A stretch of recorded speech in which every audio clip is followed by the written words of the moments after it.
हम पढ़ेंगे कक्षा 8 की हिंदी की पाठ्य पुस्तक वसंत, जिसमें हमारा 7 नंबर चैप्टर है क्या निराश हुआ जाए, जिसके राइटर हैं हमारे हजारी प्रसाद द्विवेदी। हजारी प्रसाद द्विवेदी जी कहते हैं कि मेरा मन कभी कभी बैठ जाता है।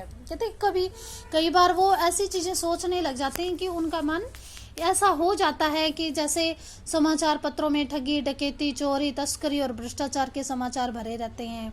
आरोप प्रत्यारोप का कुछ ऐसा वातावरण बन जाता है कि लगता है देश में कोई आदमी ईमानदार अब नहीं रहा है। सभी व्यक्तियों को संदेह यानी डाउट की नज़र से देखा जा रहा है। जो जितने ही ऊंचे पद पे है उनमें अधिक दोष दिखाई देने लगते हैं। एक बहुत बड़े आदमी ने मुझसे एक बार कहा, राइटर कह रहे हैं ये बात, कि इस समय सुखी वही है जो कुछ नहीं करता। जो कुछ करेगा लोग उसमें दोष खोजने लगेंगे, सारे उसके गुण बुला दिए जाएंगे और दोषों को बढ़ा चढ़ाकर दिखाया जाने लगेगा। कहने का क्या अभिप्राय है कि इस संसार में अगर कोई व्यक्ति आगे बढ़कर कोई कार्य करता है तो उसके गुण को बहुत कम लोग देख पाते हैं, जबकि एक आदि कोई गलती हो जाए तो उसके अवगुणों की तरफ लोग ज्यादा जाने लगते हैं और उसके गुणों को दिखाया नहीं जाता। दोष किसमें ही नहीं होते, यही कारण है कि हर आदमी अधिक दोषी रहा है, गुणी कम बिल्कुल ही नहीं। स्थिति अगर ऐसी है तो निश्चय ही किसका विषय है, चिंता का विषय है। क्या यही भारतवर्ष है?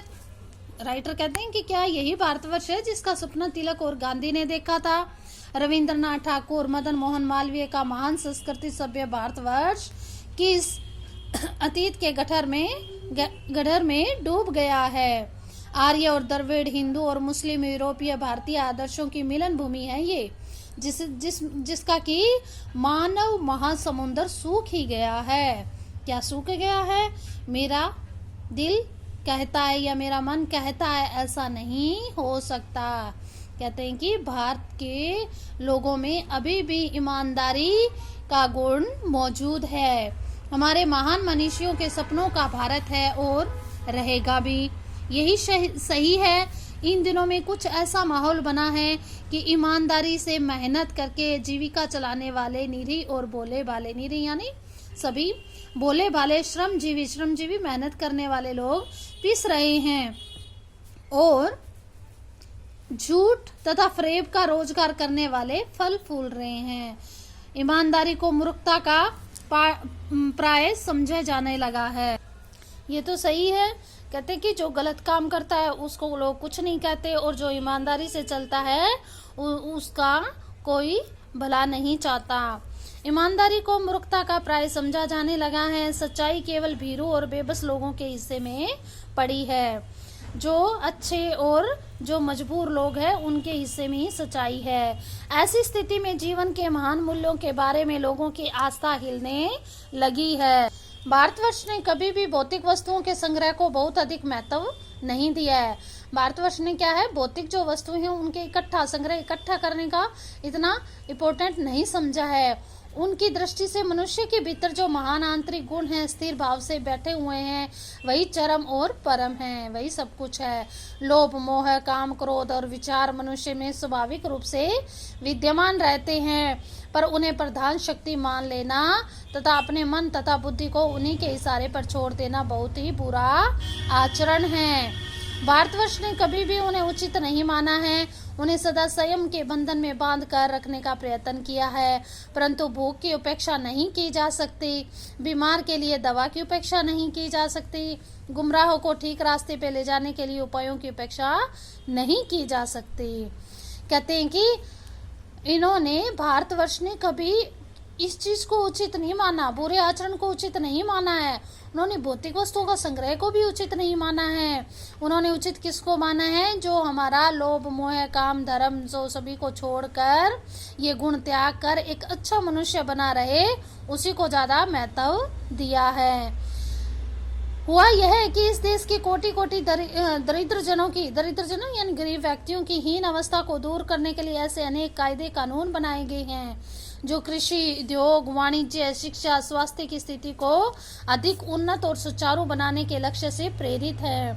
परंतु जिन लोगों को इन कार्यों में लगना है उनका मन सब समय पवित्र नहीं होता, प्राय वे लक्ष्य को भूल जाते हैं, वे अपनी सुख सुविधाओं की तरफ ज़्यादा ध्यान देने लगते हैं। भारतवर्ष सदा कानून को धर्म के रूप में देखता रहा है। कहते कि भारतवर्ष में ऐसे जो गरीब लोग हैं, उनकी इस गरीबी को दूर करने के लिए, इस अवस्था को दूर करने के लिए अनेक कायदे कानून बनाए गए हैं, ठीक है। और उन कानूनों को बनाने के लिए जिन लोगों को लगाया गया है, उनको इन कार्यों वो क्या है कि कुछ समय बाद उन कार्यों को करते तो रहते हैं, लेकिन वे अपने लक्ष्य को भूल जाते हैं। वे क्या है, भ्रष्टाचार को फैलाने लग जाते हैं, अपनी सुख सुविधा की तरफ ज़्यादा ध्यान देने लग जाते हैं। भारतवर्ष सदा कानून को धर्म के रूप में देखता आ रहा है। आज एकाएक कानून और धर्म में अंतर कर दिया गया है। धर्म को धोखा नहीं दिया जा सकता, धर्म को धोखा नहीं दिया जा सकता, कानून को दिया जा सकता है। यही कारण है कि जो लोग धर्म भीरू है, यानी धर्म को मानने वाले हैं, वे कानून की त्रुटियां होती है, गलतियां से लाभ उठाने में संकोच नहीं करते। इस बात के प्राय प्रमाण खोजे जा सकते हैं। समाज के ऊपरी वर्ग में चाहे हो जो भी होता रहे, भीतर भीतर भारतवर्ष में भी अब यह अनुभव किया गया है कि धर्म कानून से बड़ी चीज है। अब भी सेवा, ईमानदारी, सच्चाई आध्यात्मिकता के मूल्य बने हुए हैं। आध्यात्मिकता यानी धर्म से वे दब अवश्य गए हैं, लेकिन नष्ट नहीं हुए हैं। अब भी हमारे भारतवासियों में कुछ लोग ऐसे हैं कि उनमें सेवा करने की ईमानदारी, सच्चाई, आध्यात्मिकता, धर्म से बंधे हुए हैं, वो मूल्य हैं जो उनके अभी भी दिलों में हैं। वे दब तो अवश्य गए हैं, लेकिन खत्म नहीं हुए हैं।